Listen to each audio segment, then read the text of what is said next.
So the question I want to ask you is, what do you think about people who are supposedly part of our freedom movement, and yet who say that Tommy Robinson is a controlled opposition, he's a Mossad agent, or he's a state asset, and not only say this, but told people not to come today? Yeah, it's really interesting, isn't it? I've been thinking a lot, actually, looking at how the right has been able to unite over Charlie Kirk, but not unite over Tommy Robinson. And I think that should be a wake-up call to everyone, because really, there wasn't that much difference between Tommy's message and between Charlie Kirk's message on a whole load of issues, right? Be it Israel or be it Islam or free speech. And so why is it acceptable for you to support Charlie Kirk and not Tommy Robinson? So all I can say is that I agree with you, and these people need to wake up, because trust me, you go out there, the Overton window is well and truly shifted.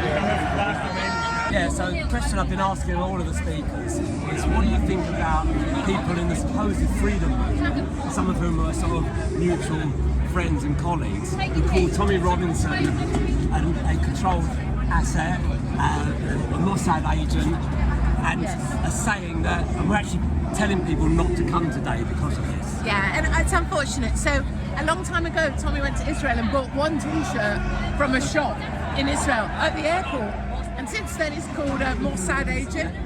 What I notice is, unfortunately, there's quite a lot of jealousy, which is unnecessary.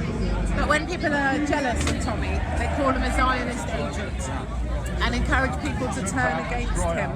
And my message really is, any time that you are facing our own people and trying to make them the enemy, you're facing the wrong direction. We have many bigger enemies out there than turning in on ourselves. And even if you don't, maybe you can't stand me, I couldn't care less. I never asked you to like me. But for God's sake, hold the bloody line. So that's what I say. Absolutely. Thank you. Ezra, what do you think about people who claim to be part of the freedom movement, who are sort of former friends of ours, who saying things like Tommy's a controlled opposition, he's a state asset, even maybe paid by Mossad, and telling people not to come today because it's all part of a plan to destabilize the country? Tommy Robinson is ungovernable. Exactly. In a good way and a bad way, and I know that because I used to be his boss. Tommy doesn't have bosses. I've learned over the course of the last decade to take Tommy at face value. He pretty much says what he thinks, and no one can stop him. You can throw him in jail and he still says what he thinks. So the idea that he's somehow controlled by some force doesn't ring true to me as someone who's known Tommy for a decade. I understand Neil's skepticism about all authority. The pandemic, the lockdowns, the COVID lies have rocked everyone's trust in the deep state. Mine too. But I think that Tommy is genuine, and I say that based on my personal rapport with him. If people think Tommy is a Mossad agent, which he's not, he jokes about that because it's funny. That's not true, but if it has the effect of keeping away actual Nazis, and there's very few actual Nazis in the world, but if it has that prophylactic effect, I suppose it's not a terrible thing. But well, it didn't keep many people away today, did it? I mean, what I would say is, what would Keir Starmer want to have happen? Keir Starmer would want a small turnout. Keir Starmer would want Tommy back in jail. Keir Starmer would want the migrant boats to keep coming.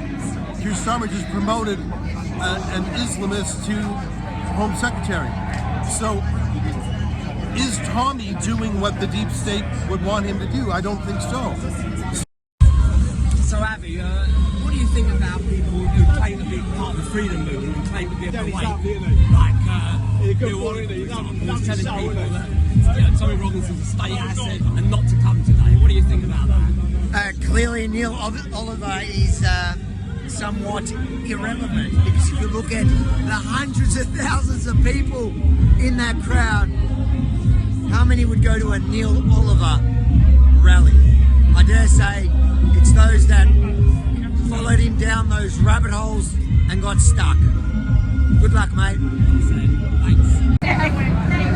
So I'm with Sally Woodhouse now. The question I've been asking all of the speakers today is, what do you think about people in the so-called freedom movement, some of whom are our sort of mutual friends, who actually call Tommy Robinson controlled opposition, Mossad agent, state agent, and we're actually telling people not to come today because they claim that it's all a setup and he's part of this whole thing. Yeah.